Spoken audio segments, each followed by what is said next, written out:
Hi, my name's Pip and I work at Sydney Advanced Physiotherapy in Linfield. Today I'm just going to give you a really quick idea about how discs work in your spine. So if we've got our little spine here, so this is a lower back. So you can see there's these little gel cushions in between each bone. So that's your disc. So what your disc is designed to do is actually be a shock absorber. At the back of your spine, you've got all these little joints at the side called facet joints. And you can see the nerve comes out a hole right near the facet joint. So what we want to try and do is minimize the loading here so as not to irritate the nerve.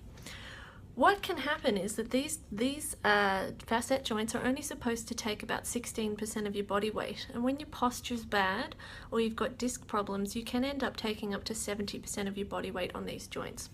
So if you lose height and lose padding in between here, or you tend to throw your upper body backwards and throw your hips forward, what you'll tend to do is squash and override these joints.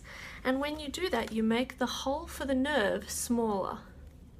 Okay, so the way a disc should work is that at the beginning of the day, you're 2 centimeters taller than you are at the end of the day, and that's normal. As you move and as you push things and lift things and sit, you're going to lose a little bit of fluid from that disc. So that's totally normal. And then when you go to sleep and your muscles relax, you should rehydrate your discs. When you get stiff in one segment in your spine or in multiple segments, so you might be stiff in a whole area in your back, because your spine can't move through a full range of motion, then what happens is that you don't replace the fluid in that disc as well overnight. So that's what happens when you go and you get an MRI or a CT scan on your back and it says disc degeneration. So your disc should be nice and fat, and it should have a little nucleus in the middle. Now the whole point of that disc is so that you take pressure evenly through the spine, so you don't take it more through one area than the other. As the disc thins, like I said before, you end up taking a bit more pressure at the back, but it's a little bit like a car tire. So as a disc gets thinner and thinner, you start to see a little bulge in the rim.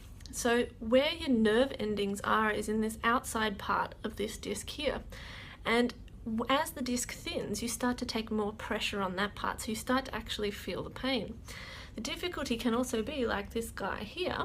If you have a bulge that pokes out and it comes towards the nerve or it pushes towards the spinal canal, that can also give you nervy pain down the leg.